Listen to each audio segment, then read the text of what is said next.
दोस्तों, south India में Karnataka state में हम्पी है।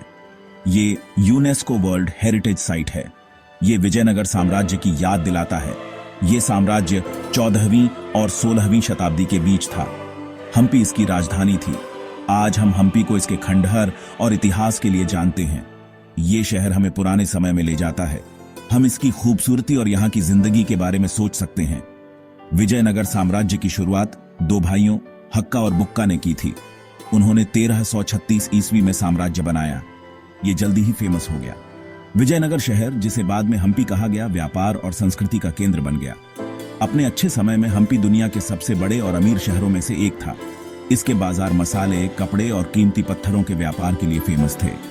शहर की दौलत इसके आर्किटेक्चर में दिखती है। विजयनगर के राजा कला और आर्किटेक्चर के शौकीन थे। उन्होंने मंदिरों, महलों और दूसरी इमारतों का निर्माण करवाया। ये विजयनगर स्टाइल में बने थे। ये स्टाइल पुराने द्रविडियन स्टाइल्स का मिश्रण था, जिसमें होयसल और चालुक्य काल का प्रभाव था। विजयनगर साम्राज्य राजा कृष्णदेव राय के समय में सबसे ज्यादा फैल गया। उनका राज्य 1509 से 1529 तक था। यह समय विजयनगर का सुनहरा दौर माना जाता है। कृष्णदेव राय एक ताकतवर राजा और कुशल सेनापति थे। उन्होंने साम्राज्य की सीमाओं का विस्तार किया और इसे भारत के सबसे शक्तिशाली राज्यों में से एक बना दिया। वे कला और साहित्य के भी संरक्षक थे। उनके दरबार में कई फेमस कवि, विद्वान और संगीतकार थे। कृष्णदेव राय के राज में हम्पी कला, संस्कृति और शिक्षा का केंद्र था। शहर के मंदिरों का विस्तार और जीर्णोद्धार किया गया। नए महल और दूसरी इमारतें बनाई गईं। राजा के संरक्षण ने पूरे भारत के कलाकारों, वास्तुकारों और कारीगरों को आकर्षित किया। वे अपना हुकूमत दिखाने के लिए हम्पी आए। हम्पी के आर्किटेक्चर की सबसे खास बात स्थानीय ग्रेनाइट का इस्तेमाल है। इस कठोर पत्थर का इस्तेमाल बड़ी इमारतें बनाने के लिए किया गया था। इन इमारतों को नक्काशी से सजाया गया था। भगवान शिव को समर्पित विरूपाक्ष मंदिर विजयनगर आर्किटेक्चर का एक अच्छा उदाहरण है। इसका ऊंचा गोपुरम, बड़े हॉल और खूबसूरत मूर्तियां विजयनगर के कारीगरों के हुनर को दिखाती हैं। 16वीं शताब्दी में विजयनगर साम्राज्य का अंत हो गया।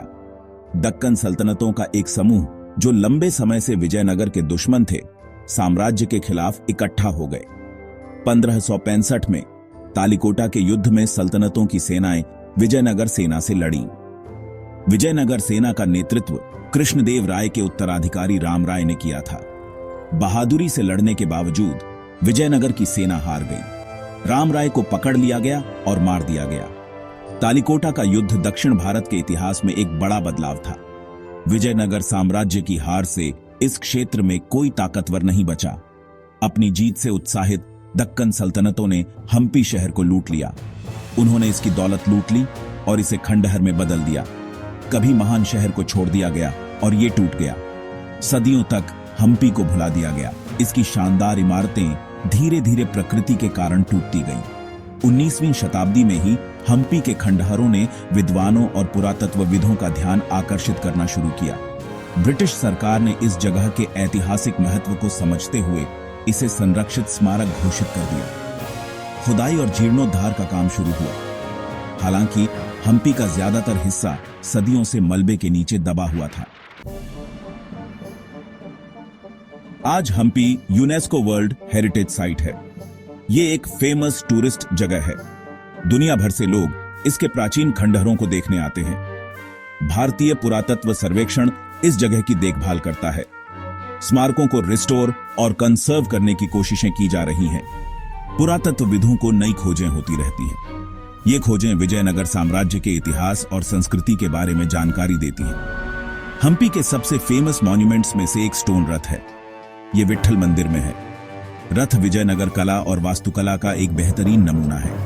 ये विजयनगर के कारीगरों के हुनर को दिखाता है। हालांकि रथ असली नहीं है, लेकिन इसे चलते हुए रथ जैसा दिखने के लिए बनाया गया है।